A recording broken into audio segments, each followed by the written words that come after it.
eh, dalam hati awakku tetap berdoa, memegang firman Tuhan.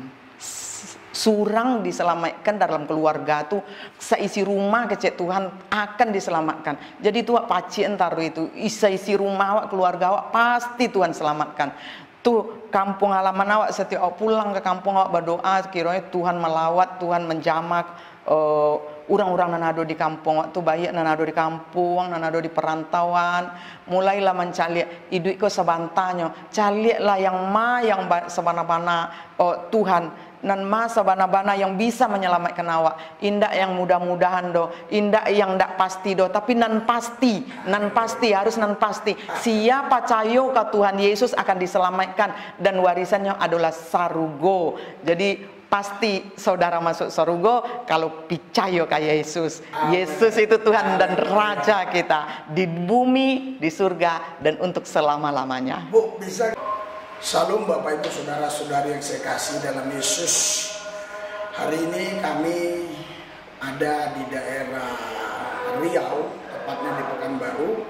Ini rumah misi, ya, siapapun boleh datang kemari karena ini rumah misi khusus untuk orang-orang yang melayani Tuhan, yang tidak mau tinggal di hotel, boleh tinggal di sini. Jadi kami sudah 1 malam di sini. Berarti di perjalanan pelayanan misi ini kami sudah 6 hari, ya. Saudara Bapak Ibu sekalian, kemarin kita khotbah di salah satu gereja GB Betani. Saya ketemu dengan gembalanya berbicara tentang seorang ibu yang adalah suku Minang asli, yang dulunya memang tidak percaya Yesus alias Muslim. Dan Bapak Gembala itu bercerita kesaksiannya. Menurut pendapat saya ini kesaksian luar biasa. Kenapa kami masukkan ini ke YouTube? Yang pertama, karena kita negara Pancasila bebas untuk menceritakan keyakinan kita, pengalaman kita dengan Tuhan, itu dilindungi konstitusi. Yang kedua, kenapa saya masukkan ini ke YouTube? Menjadi berkat bagi rekan-rekan yang belum percaya juga. Yang ketiga, bagi yang sekarang sebenarnya sudah percaya Yesus tapi masih sembunyi di bawah kolong, muncullah, bicaralah tentang Yesus. Jadi karena 3 hal inilah saya mewawancara ibu ini. Ibu ini sekarang sudah di depan saya. Langsung saja saya tanyakan. Salam Bu. Shalom Pak. Salam. Ibu namanya siapa Bu? Dengan Ibu Desmita Sylvia Pak. Ibu Desmita. Ibu Desmita, saya dengar dari gembala ibu bahwa ibu ini suku Padang, betul, orang Padang? Ya, Minang. Betul Pak. Betul. Minangnya di mana? Kalau bapak saya orang Bukit Tinggi Pak.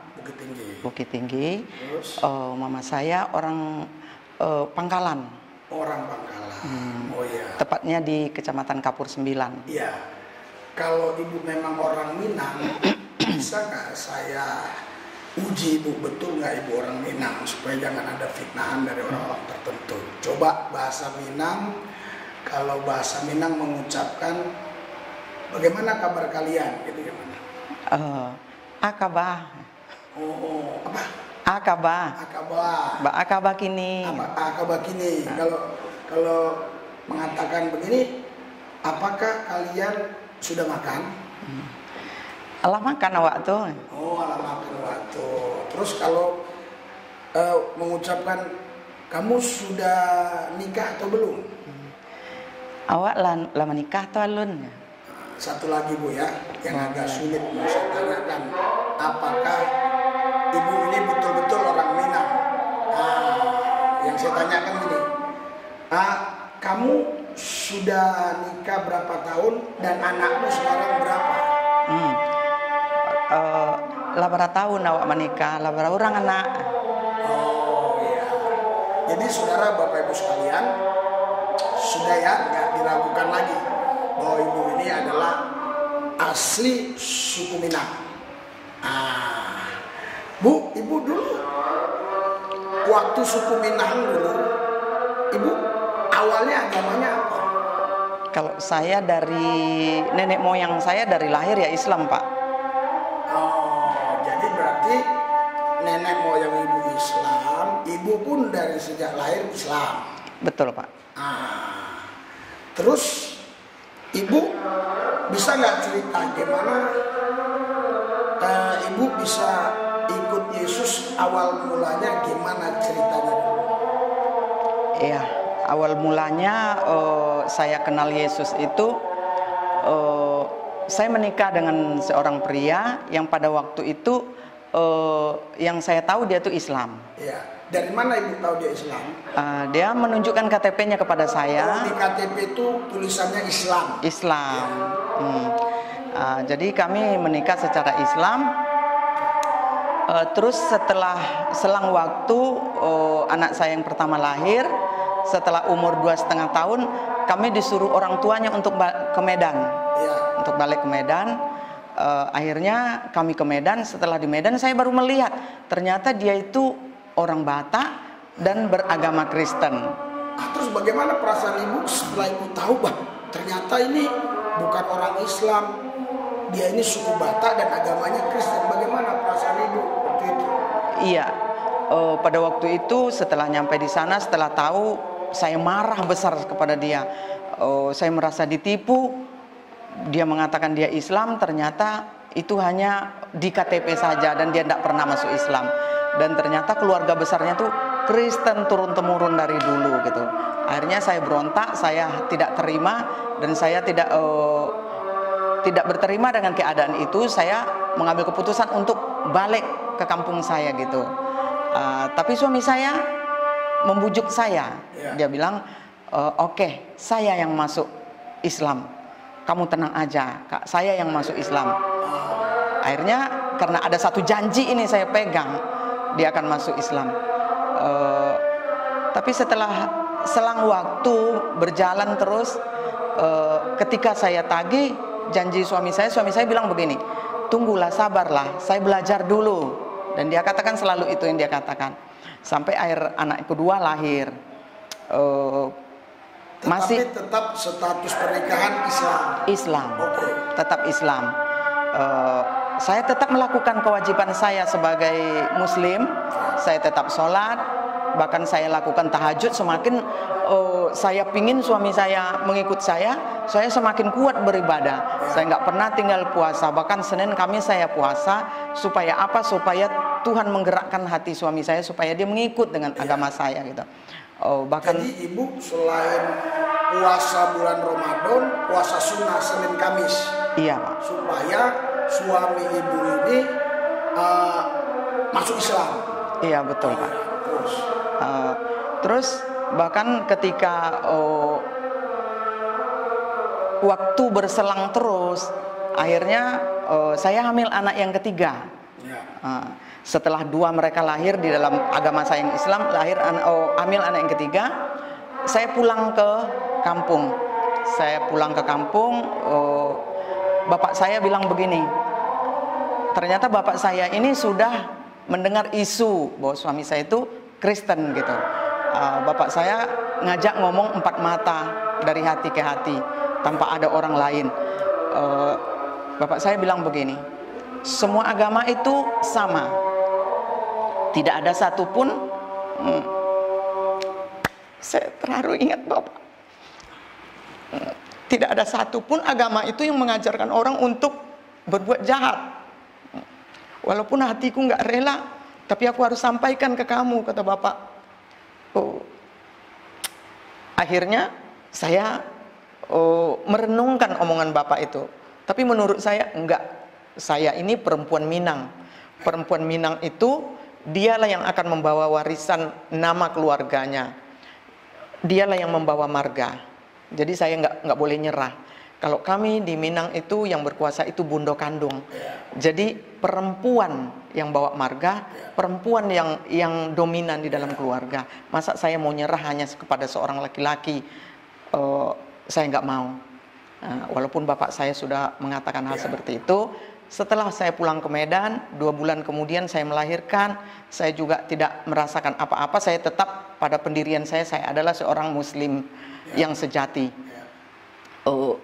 Terus ketika anak saya berumur 6 bulan, suatu pagi suatu pagi ketika saya bangun tidur, saya merasakan ada sesuatu yang lain di dalam kehidupan saya. Saya merasakan sangat bersuka cita ada di dalam rumah itu. Padahal yang dulunya rumah itu saya anggap neraka karena tinggal di rumah mertua yang orang Kristen, yang saya anggap itu haram semua. Bahkan mereka tidak saya izinkan untuk memakai gelas saya satu biji pun atau piring saya, karena kalau mereka pakai itu akan menjadi haram. Sehingga saya menutup lingkungan saya di dalam rumah itu, sehingga saya merasakan itu rumah itu seperti neraka. Tapi pada hari itu saya merasakan rumah itu seperti surga. Rumah itu indah sekali di dalam pemandangan saya. Sehingga ketika saya bangun tuh saya langsung bersuka cita. Saya bilang kepada suami saya, "Bang, kayaknya aku aja deh yang masuk Kristen."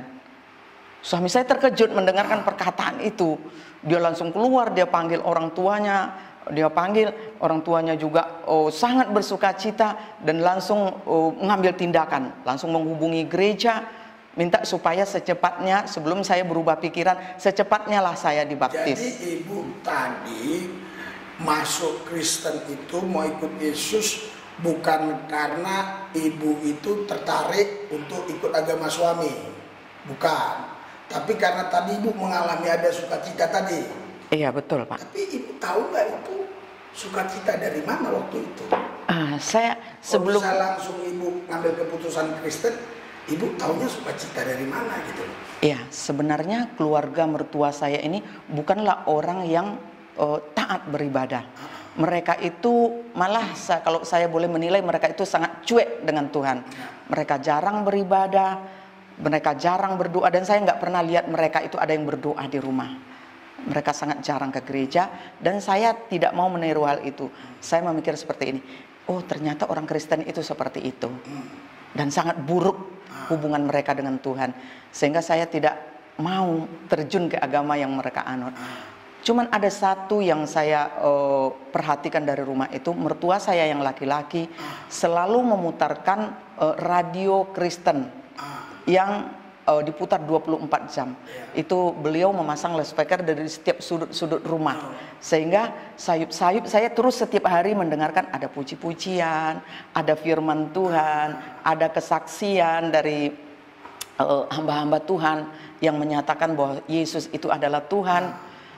Setelah sekian tahun saya mendengarkan itu, iman saya mulai terbangkitkan oleh kepercayaan saya itu mulai terbangkitkan oleh pendengaran-pendengaran itu. Terus ketika kesaksian-kesaksian tentang Yesus yang saya dengarkan, saya mau menguji kesaksian itu. Saya mau menguji. Tapi ada satu yang berkata, kalau engkau memang percaya, mengakulah dengan mulutmu. Karena kalau kita nggak mengakui dari hati aja, kita bilang kita percaya, aku mau lihat Yesus itu Tuhan, tapi kita nggak pernah mengaku, katanya itu juga nggak benar gitu. Saya dengarkan gitu, harus mengaku dengan mulut. Akhirnya ketika suatu pagi itu saya ada satu dorongan untuk membuat saya mengaku. Saya kayaknya sepertinya saya itu memang harus hari ini, tidak boleh ditunda gitu. Saya banguni suami saya bilang, saya mau masuk Kristen gitu. Saya mau mengaku. Ketika suami saya mendengar, disitulah dia panggil orang tuanya, dan orang tuanya sangat bersuka cita mendengarkan hal itu, dan mereka menindaklanjuti dengan menghubungi gereja. Dan pas hari itu hari Senin, hari Minggu langsung ada itulah pembaptisan di gereja. Itu di gereja GKPI Pulau Brayan, Medan.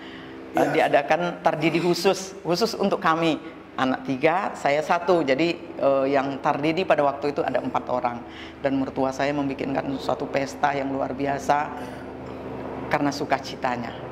Ya, saudara, Bapak Ibu sekalian, kalau kita dengarkan tadi baik-baik kesaksian ibu ini ya, walaupun keluarganya itu tidak sungguh-sungguh dengan Yesus, tapi ada seorang bapak di situ yang cinta Tuhan, yang selalu nyetel kaset-kaset rohani, khotbah lewat audio dan segala macam puji-pujian.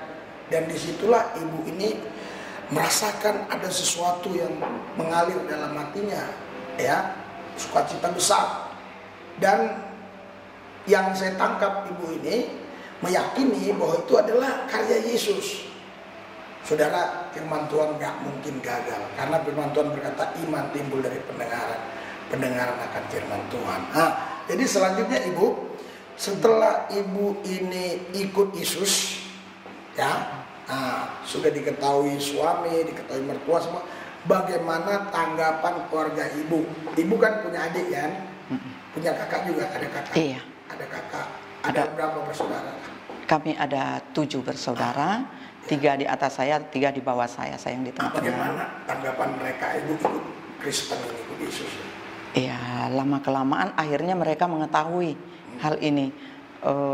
Setelah mereka mengetahui, mereka itu marah. Tapi belum ada pernyataan dari saya sendiri mengatakan bahwa saya itu Kristen. Cuma suatu saat ketika saya meminta bantuan untuk membeli rumah, untuk DP rumah, mereka bersetuju untuk membantu. Karena kami kalau di orang Minang yang dapat warisan itu perempuan. Saya salah satu anak perempuan dari 5 anak perempuan orang tua saya. Artinya saya juga punya bagian dari yang orang tua ke saya waktu mama saya masih hidup itu sudah dibagi-bagi gitu. Udah dibagi ini untuk si ini, untuk si ini. Jadi saya tuh sudah mengetahui bahwa ada milik saya. Selama saya tidak ada di kampung itu kan saya nggak pakai. Terus saya bilang ke kakak saya perlu uang untuk DP rumah. Beliau setuju, oke. Nanti kami kirimlah fotokopi KTP, karena pada waktu itu di tahun itu belum ada rekening, belum ada handphone. Itu kalau kita mengirim uang pakai wesel pos, jadi harus ada fotokopi KTP. Tanpa saya sadari fotokopi KTP yang saya kirimkan itu sudah beragama Kristen. Mungkin kalau saya ingat itu, mungkin saya juga belum seberani itu untuk mengirimkan ke keluarga saya KTP yang Kristen ini. Setelah mereka menerima KTP itu, melihat agama Kristen, mereka marah besar. Seluruh keluarga saya marah besar. Mereka tulis surat, semuanya tulis surat. Mereka itu maki-maki saya dengan segala macam omongan yang memahitkan hati. Bahkan yang terlebih memahitkan lagi, mereka bilang seperti ini, kami sudah membuang kau dari keluarga. Bahkan jangan pernah engkau menganggap kau pernah lahir di kampung ini. Kami sudah menganggap engkau sudah mati. Mereka mengirim surat semuanya kepada saya, dan saya terima. 3 minggu setelah itu saya terima surat itu, dan surat itu sangat tebal. Saya pikir itu kakak saya mengirimkan uang, kok dimasukin ke amplop gitu. Saya pikir dengan senang saya buka amplop itu, ternyata isinya semua surat dari kakak-kakak saya, dari abang saya, dari adik-adik saya. Semuanya mereka tulis, yang isinya luar biasa. Saya hanya bisa nangis membaca. Luar biasa, hujatan itu luar biasa. Saya nangis, saya memikirkan hal itu. Kakak-kakak saya, adik-adik saya yang saya sayangi, yang saya cintai selama ini, kami bersama-sama tega seperti itu kepada saya nggak habis pikir seperti itu. Akhirnya saya cuma merenung dan menangisi hal itu. Tapi ketika saya mendengarkan firman Tuhan, ketika saya mendengarkan kembali dari radio itu kesaksian-kesaksian, saya dikuatkan. Yang ayat itu pada waktu itu, saya begini, saya nggak perlu diakui oleh manusia, asal Tuhan mengakui saya. Saya nggak perlu harta warisan di muka bumi ini, karena Tuhan sudah siapkan warisan buat saya. Saya sangat sedih, tetap sedih. Setiap mengingat surat mereka itu, setiap membaca, saya itu sangat sedih. Karena satu hal yang nggak mungkin menurut saya itu terjadi, tapi itu ada di depan mata saya. Saya mulai dikuatkan oleh firman Tuhan setiap hari yang saya dengarkan. Tuhan, kalau itu nggak bagian saya, oke, saya belajar untuk melupakan. Kalau keluarga saya tidak menjadi bagian saya, seperti ketika Yesus dikatakan, ini ibumu datang, ini saudaramu. Yesus bilang, saudaraku adalah orang yang melakukan firman Tuhan. Saya bilang, Tuhan, kalau itu bukan saudara saya, nggak apa-apa. Saudara saya, Tuhan akan gantikan dengan saudara yang baru, yang seiman, yang menjadi pelaku firman Tuhan. Saya menghibur diri saya sendiri ketika saya mendengarkan firman Tuhan. Saya bilang, amin Tuhan. Tuhan pasti sediakan saudara buat saya, pengganti saudara saya itu, yaitu orang yang seiman dengan saya. Yesus saja mengatakan seperti itu. Artinya kita yang jadi pengikut Yesus juga harus sanggup mengatakan hal seperti itu. Sehingga penghiburan daripada Tuhan itu akan ada di dalam hati kita. Luar biasa saudara. Jadi firman Tuhan berkata memang bisa saja terjadi ya. Ketika kita percaya Yesus, kita dikucilkan. Ya, Yesus sendiri bilang dia datang bawa pedang, itu bukan pedang beneran, itu hanya bahasa saja, memisahkan antara ibu dan anak, mertua dan segala macam. Ibu ini tadi kesaksiannya sudah sampai level itu. Ya, dia katakan nggak apa-apa lah kalau keluargaku yang ini, yang dari daging ini, lahiriah ini meninggalkan saya, Tuhan nanti kirim keluarga-keluarga yang dari Yesus, maksudnya keluarga rohani gitu. Terus selanjutnya gimana Bu? Setelah surat itu ibu terima, ibu kan gak dapat warisan ini. Terus hubungan ibu terputus, gak ada kontak-kontak. Iya, terputus. Sejak itu terputus, tidak ada lagi hubungan dengan keluarga. Saya sebatang kara di Medan mengikuti suami. Tapi ketika saya masuk Kristen itu, saya mulai, karena ketika bapak saya menasihati dulu, kalaupun kita berpindah agama, kita harus menjalankannya dengan sungguh-sungguh. Karena di dalam keluarga tidak boleh ada dua nakoda. Kamu sembahyang berpuasa sementara yang satu lagi tidak. Itu namanya perzinahan. Walaupun kalian punya surat nikah secara Islam, kalian pegang surat nikah, tapi anak-anak yang lahir itu karena kalian berbeda agama adalah anak-anak dari perzinahan. Anak-anak haram. Apakah kamu mau? Kata orang tua saya pada waktu itu. Saya pikirkan kembali.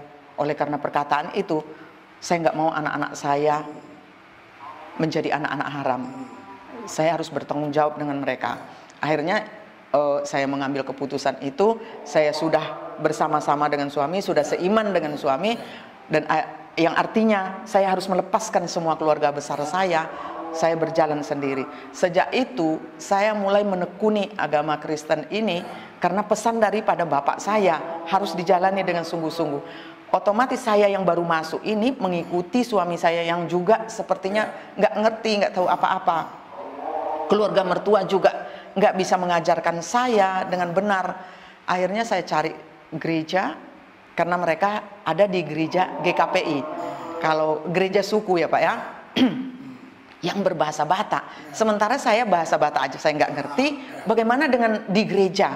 Mereka puji-pujiannya pakai bahasa Batak, khotbahnya bahasa Batak, saya nggak ngerti. Akhirnya ada seorang pendeta yang bertemu dengan suami saya pada waktu itu. Pendeta ini kayaknya tanggap. Dia melihat muka suami saya. Dia bilang, kamu banyak pergumulan. Kamu banyak pergumulan, katanya. Ya banyak lah Pak, karena dia belum di dalam Tuhan. Dia bilang, ya banyak lah, namanya juga hidup Pak, kata. Tapi bapak ini nggak sampai di situ. Dia dari Jakarta, dia mencari satu gereja yang dia harusnya berkhotbah di satu gereja. Ketemu suami saya di angkot, dan dia buka tasnya, dia keluarkan, ada Alkitab Perjanjian Baru satu, Alkitab Perjanjian Lama yang berbahasa Indonesia lengkap dengan Perjanjian Baru, dan beberapa buku tuntunan untuk orang baru masuk Kristen. Itu sangat banyak buku itu. Dia kasih ke suami saya. Dia bilang di angkot itu, terima ini, kamu membutuhkan ini. Terus dia bawa pulang. Saya lihat buku itu, buku apa itu? Dia bilang, aku ketemu dengan seorang pendeta, dia kasih, katanya kita membutuhkan ini. Saya baca, itulah baru saya membaca Alkitab yang berbahasa Indonesia. Saya baca dan saya baca semuanya, saya baca buku-buku penuntunnya, saya baca semua, dan saya ada timbul keinginan untuk belajar gitu. Saya tanya ke tetangga saya, Kak, ini artinya apa? Dia nggak tahu. Saya tanya lagi tetangga kan juga mereka nggak mengerti, padahal mereka adalah orang-orang yang hari-harinya banyak di gereja, tapi mereka ada di gereja suku. Mereka bilang, saya nggak ngerti, jangan tanya saya lah. Tapi karena mereka bosan saya tanya setiap hari, karena saya penasaran, tanya suami juga nggak tahu, tanya ke tetangga juga nggak tahu. Akhirnya tetangga ini ngajak saya ke seorang pendeta karismatik. Kebetulan ibu itu perempuan. Saya diajak ke sana. ibu ini gini, oke, Tuhan yang kirim kamu ke sini. Kamu boleh bertanya apa saja, setiap hari, kapan saja kamu boleh bertanya, kamu boleh datang ke tempat ini. Kamu catat pertanyaan, kamu bawa ke sini. Sehingga saya sepertinya dapat tempat bertanya, tempat les yang baru gitu. Setiap sore saya datang ke sana. Ketika saya baca firman Tuhan, yang saya nggak ngerti saya catat, saya tanya ke ibu itu. Akhirnya ibu itu kasih kekuatan, kasih pengarahan kepada saya, dan dia bilang, tidak cukup sampai di sini. Kamu harus digembalakan di satu gereja. Sekarang kamu harus ambil keputusan, kamu harus, karena kamu baru, kamu harus keluar dari gereja itu, masuk ke gereja karismatik yang berbahasa Indonesia, yang puji-pujiannya engkau akan mengerti. Dan pada waktu itu di Medan saya diajak ke Medan Plaza. Medan Plaza GBI Rayon 4 di bawah pengembalaan Bapak Bambang Yonan. Saya mengikuti ibadah itu, terus di warta jemaat saya lihat bagi jemaat yang rindu untuk ikut bergabung dalam community melayani, silakan mendaftar di sini. Terus saya daftar itu, saya ikut SOM, terus setelah SOM berjalan sudah hampir tamat, ada pembukaan kelas misi. Terus saya sampaikan kepada pengajar, saya mau ikut, boleh kata, karena jamnya berbeda. Saya ikut lagi di diklat misi. Terus di diklat misi itu saya belajar dan dikaitkan lagi dengan doa. Ternyata misi itu harus pendoa, harus berdoa. Di pun juga harus bisa berdoa. Terus ada diklat doa yang dibuka. Saya tertarik lagi dengan diklat doa ini. Saya masuk diklat doa. Dan 1 minggu itu saya ikuti SOM, diklat misi, diklat doa. Hampir rata-rata 1 minggu itu saya dari Senin sampai Minggu saya ada di gereja di Medan Plaza itu. Karena setiap saat ada kegiatan. Saya ikuti itu semua karena saya rindu untuk mempelajarinya. Setelah saya mengikuti semua itu, setelah tamat itu, setelah saya diwisuda, saya dianjurkan untuk melayani. Saya pikirkan saya cuma belajar, saya kan cuma mau tahu. Tapi hamba Tuhan tuh enggak. Kalau kita sudah mengetahuinya, kita harus sampaikan kepada orang lain. Itu harus menjadi beban kita, katanya. Terus saya pikir, apakah saya ini yang seorang perempuan Minang yang mantan Islam, apa diakui berbicara di depan umum gitu? Saya terintimidasi, saya nggak berani. Enggak Pak, saya enggak. Saya bukan hamba Tuhan Pak. Saya cuma ingin tahu, kan saya Islam dulunya Pak. Saya nggak mungkin bisa berbicara. Dan saya nggak pandai bicara Pak. Bukan kamu yang memilih, bukan kamu yang minta kamu itu ada di sini. Bukan kamu, tapi Tuhan yang pilih kamu. Dan kamu nggak perlu takut. Kalau kamu mau, Tuhan akan perlengkapi. Tapi kalau kamu nggak mau, Tuhan tidak akan perlengkapi. Saya bilang, saya itu bicara di depan orang aja saya nggak berani. Di depan kalau di gereja itu ada ada family altar, saya mau bicara di situ aja saya nggak berani, mau doa aja nggak berani, kok disuruh melayani Tuhan gitu. Terus hamba Tuhan terus bilang, wajib hukumnya wajib melayani Tuhan bagi orang yang sudah percaya. Wajib menyampaikan, kamu sudah terima keselamatan secara gratis, kamu juga harus bagikan secara gratis. Dimulai dari komunitas yang kecil. Kita punya family altar, mulai dari family altar dulu. Terus saya bilang saya mau, tapi saya nggak bisa gitu. Akan bisa, dia bilang gitu. Katakan kepada Tuhan, Tuhan aku mau dan aku percaya aku bisa. Di situ saya mulai belajar untuk mengatakan aku mau, aku bisa. Aku mulai bilang kepada suami, aku disuruh melayani, tapi aku nggak bisa. Terus gimana? Tapi pendetanya bilang harus bilang bisa. Ya udah, bilang aja bisa. Saya coba, terus mulailah di family altar, saya dijadwal untuk berdoa, saya mulai berdoa. Terus karena saya sudah diwisuda di SOM, sudah diwisuda di misi, juga di diklat doa. saya harus terjun di dalam pelayanan. Saya mulai berdoa dan dia diajarkan berdoa, bagaimana cara berdoa, bagaimana untuk mendoakan orang, apa yang harus kita doakan. Saya belajar dan saya praktekkan. Saya imani. Disitulah saya mulai terjun di dalam pelayanan ini, Pak. Ya, terus setelah Ibu ini melayani, ya kan, berapa lama ini Ibu hubungan sama keluarga ini, keluarga yang orang-orang Minang tadi, keluarga Ibu, bagaimana? Itu yang saya tanya tadi. Akhirnya gimana? Setelah kira-kira 6-7 tahun berlalu saya masuk Kristen itu, saya mulai mempraktekkan firman Tuhan. Jika pendeta bilang kalau kau mau, katakan mau, pasti Tuhan tolong. Firman Tuhan berkata, mintalah maka kepadamu akan diberi, ketuklah maka pintu akan dibukakan, carilah maka engkau akan mendapat. Saya sudah mulai mencari Tuhan dan saya sudah mulai merasakan Tuhan ada di hidup saya, dan saya mulai mengetuk hati Tuhan, dan saya sudah mulai melihat satu persatu Tuhan itu berkarya di dalam kehidupan saya. Dan saya mau meminta, karena pendeta kami bilang apa saja. Saya mulai meminta supaya saya diperdamaikan dengan keluarga saya, supaya saya diterima kembali di tengah-tengah keluarga saya. Saya meminta itu kepada Tuhan. Maksudnya supaya keluarga yang Ibu orang Minang tadi yang dulu musuhin Ibu bisa jadi akrab lagi lah. Iya. Nah, terus gimana caranya? Saya meminta kepada Tuhan, Tuhan, kalau memang Tuhan memakai saya, kalau memang Tuhan panggil saya, kalau memang Yesus itu benar-benar Yesus yang saya sembah itu benar-benar Tuhan, saya sekali lagi minta mujizat Tuhan supaya dinyatakan dalam hidup saya. Saya minta diperdamaikan dengan keluarga saya. Itulah doa saya, dan dituntun oleh hamba Tuhan.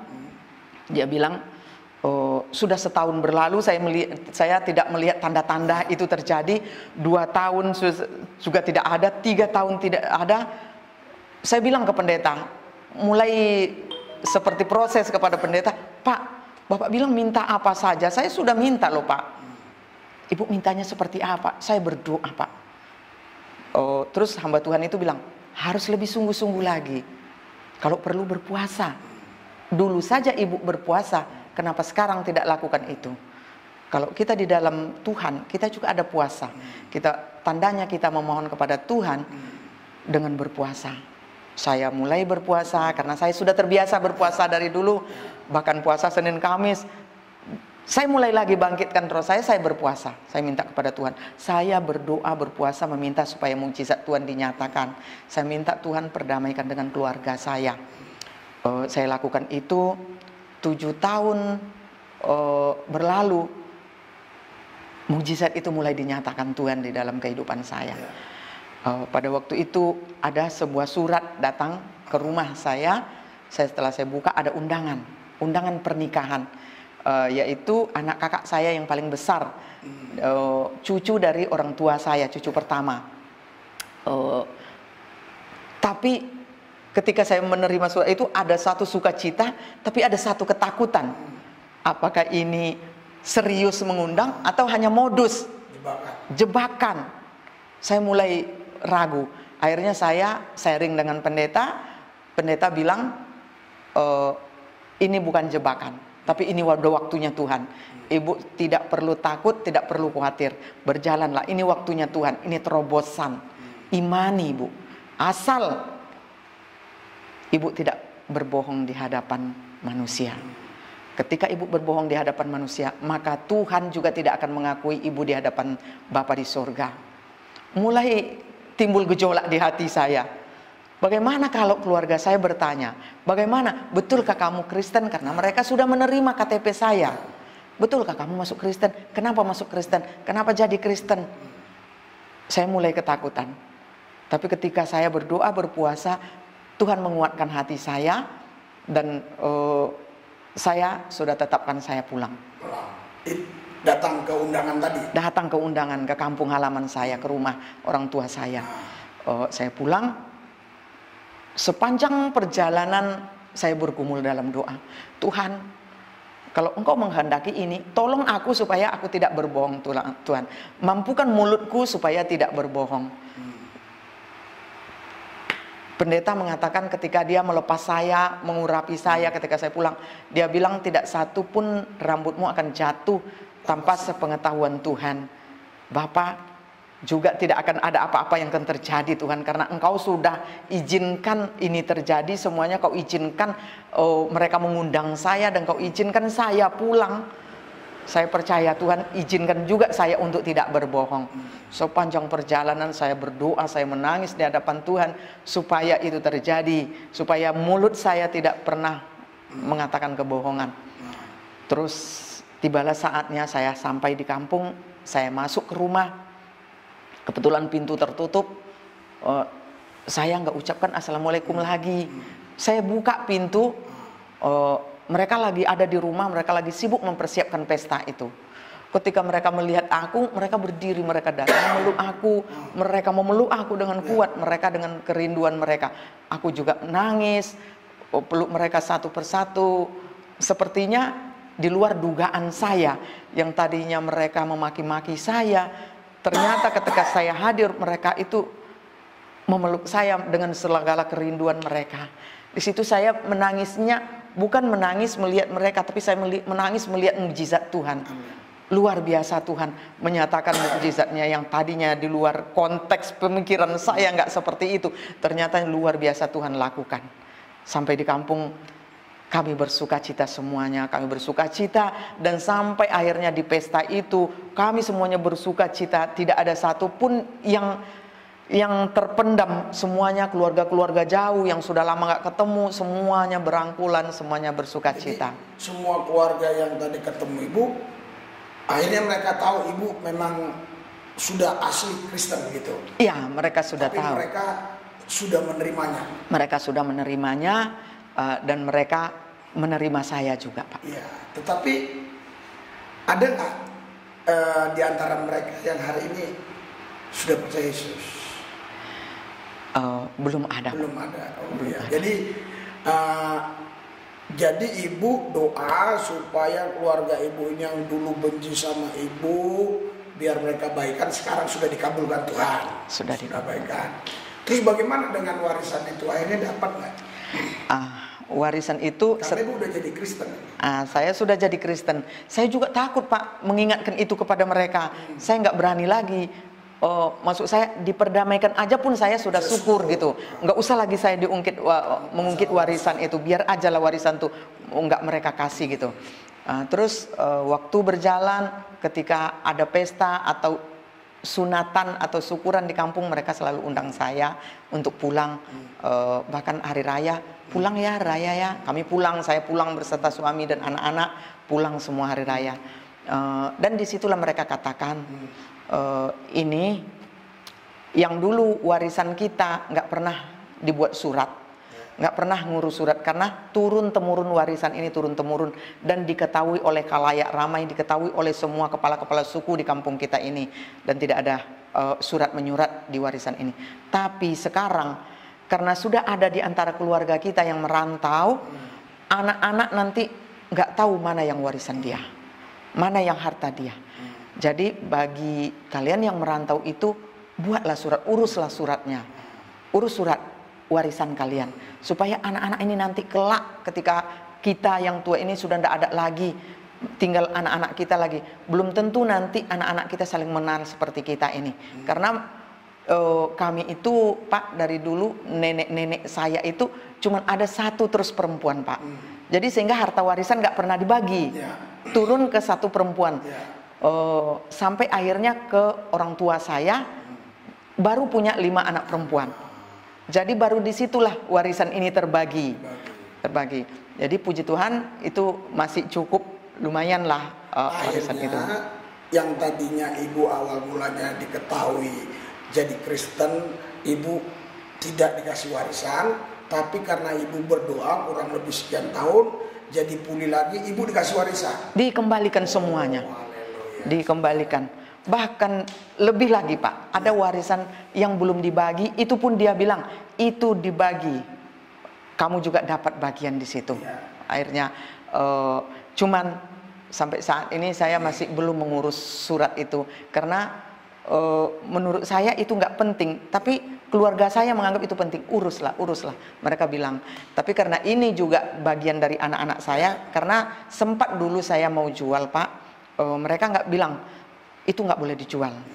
Bukan nggak bisa, bukan nggak boleh, bisa sebenarnya, tapi kamu memiliki 2 anak perempuan. Karena yang menerima warisan ini ke anak perempuan. Kamu juga dapat dari mama kita dulu, dan itu diwariskan ke anak perempuanmu. Dan anak perempuanmu ada 2. Kalau terjadi apa-apa mereka di rantau, nanti mereka tidak ada rezeki di rantau, ketika mereka pulang ke kampung, mereka masih punya harta. Jadi tolong jangan dijual. Itu mereka katakan Pak. Jadi saudara Bapak Ibu sekalian yang dikasih dan yang saya kasih, itulah kesaksian tadi dari Ibu apa? Bu Desmita. Ibu Desmita. Saudara, awal mulanya ya, Ibu Desmita ini seperti dibohongi oleh seorang laki-laki yang mengaku Islam padahal Kristen. Tapi setelah nikah Islam, ibu ini tetap bertahan Islam, tetap, karena memang nikahnya Islam. Tapi karena ibu ini gigi berdoa, saudara tahu, malah ibu ini yang pertama kali mengalami perjumpaan pribadi dengan Yesus daripada suaminya yang Kristen ngaku Islam. Singkat ceritanya luar biasa, kita dengar kesaksian tadi, keluarga ini dipulihkan, suami istri semua sudah ikut Yesus. Tetapi ada persoalan baru di mana bahwa keluarga dari pihak ibu ini yang orang Minang yang memusuhinya. Saya singkat. Terus saudara, tapi ibu ini yakin dengan kuasa doa. Ibu ini berdoa terus keluarganya jadi baikan. Bahkan yang dulu harusnya gak dapat warisan, sekarang dapat warisan. Itulah kuasa doa, dan tetaplah percaya Yesus. Pasti Anda dibela Tuhan. Mungkin hari ini ada orang yang mendengar ini yang sudah percaya Yesus tapi takut bicara, entah Anda orang Minang atau orang apa saja, mulai bicara.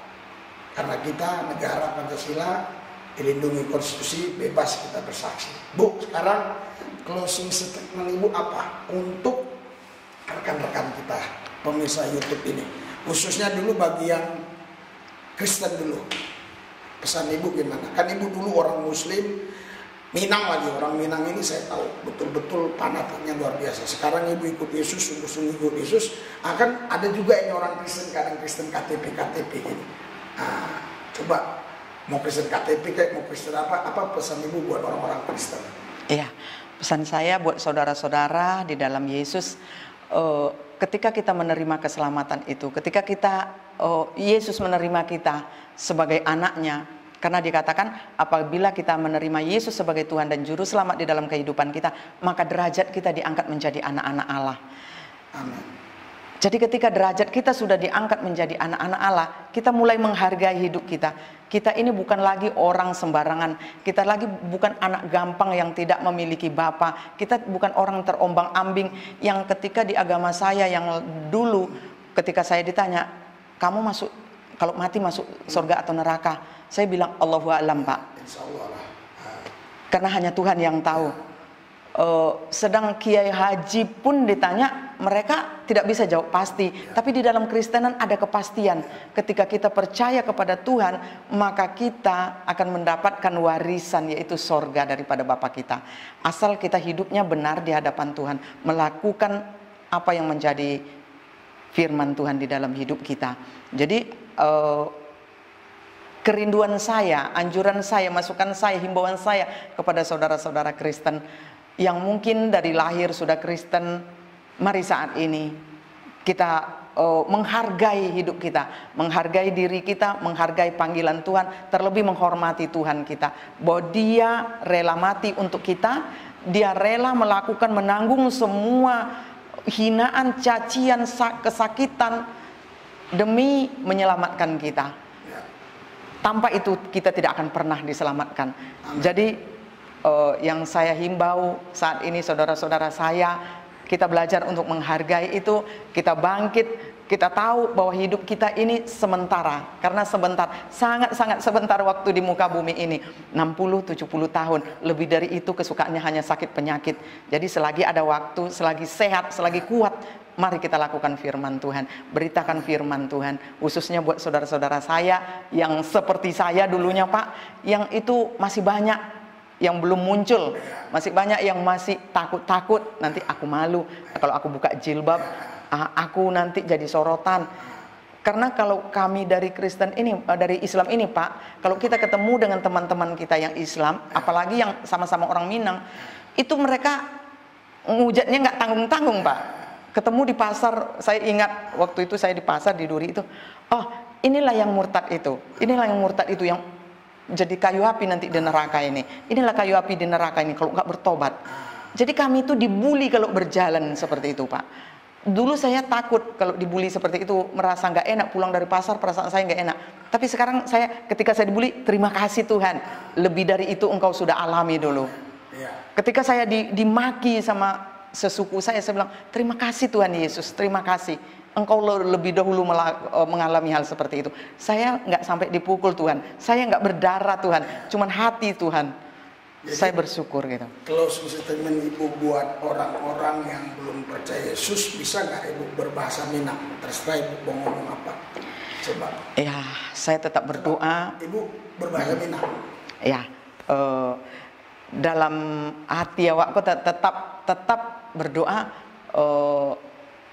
memegang firman Tuhan. Surang diselamatkan dalam keluarga tuh, seisi rumah kecil Tuhan akan diselamatkan. Jadi tuh paci entar itu isi rumah awak, keluarga awak pasti Tuhan selamatkan. Tuh kampung halaman awak, setiap pulang ke kampung awak berdoa, kiranya Tuhan melawat, Tuhan menjamak orang-orang nanado di kampung waktu bayi nanado di kampung, nanado di perantauan, mulailah mencari hidup ko sebantanyo, carilah yang sabana-bana Tuhan, nan ma sabana-bana yang bisa menyelamatkan awak, indak yang mudah-mudahan do, indak yang ndak pasti do, tapi nan pasti harus nan pasti. Siapa cayo ke Tuhan Yesus akan diselamatkan dan warisannya adalah sarugo. Jadi pasti saudara masuk surga kalau percaya ke Yesus. Yesus itu Tuhan dan Raja kita di bumi, di surga, dan untuk selama-lamanya. Bu, bisa nggak bahasa Padang tadi kan panjang, tapi Ibu singkat aja 1 menit atau setengah menit. Kira-kira artinya apa yang Ibu ngomong tadi? Karena banyak orang juga nanti yang nggak tahu kan. Kalau kita percaya Tuhan, kita akan diselamatkan. Setiap orang yang mengaku Yesus sebagai Tuhan dan Juru Selamat, maka dia derajatnya akan diangkat menjadi anak-anak Allah. Kalau kita sudah menjadi anak-anak Allah, apa yang dimiliki Bapa itulah milik kita. Surga yang dimiliki Bapa itu juga menjadi bagian kita di dalam Yesus. Tapi tadi saya ingat Ibu ada ngomong bahasa Padang itu yang saya tahu kira-kira artinya apa. Benar nggak yang Ibu bilang gini? Kita ini carilah yang pasti. Itu gimana itu tadi? Benar. Cari yang pasti Pak, jangan yang mudah-mudahan. Kan ini yang mudah-mudahan. Kalau Bapak dikasih makanan, mudah-mudahan saya suka. Bukan makanan yang mudah-mudahan kita suka Pak, makanan yang kita suka. Jadi yang menyelamatkan kita bukan yang mudah-mudahan juga, tapi yang. Jadi yang pasti itu di dalam siapa Pak? Yang pasti itu hanya di dalam Yesus Pak. Haleluya. Saudara, Bapak Ibu sekalian, kita sudah mendengar kesaksian dari Ibu apa tadi? Ibu Desmita Pak. Ibu Desmita, luar biasa sekali saudara. Jadi tidak mungkin Anda berkata ini rekayasa atau ini pura-pura Minang. Asli orang Minang yang dulunya nggak percaya Yesus, sekarang ikut Yesus, malah melayani Tuhan luar biasa. Dan keluarganya pun sekarang sudah baikan, dan kita doakan karena kita berkata Kisah Rasul 16:31, jawab mereka percaya kepada Yesus maka kau selamat, sesungguhnya mau akan diselamatkan. Amin, amin. Mari kita berdoa. Tuhan Yesus, Kau jamah semua pemirsa supaya mereka yang belum percaya boleh percaya Yesus. Amin. Dan yang sudah percaya tambah setia kepada Yesus. Amin. Terima kasih Bapak. Dalam Yesus aku berdoa buat Ibu Emerita juga, biar Tuhan berikan terus kekuatan kemenangan. Amin. Dalam Yesus yang terus kami berdoa. Haleluya. Amin. Tuhan memberkati Ibu. Haleluya.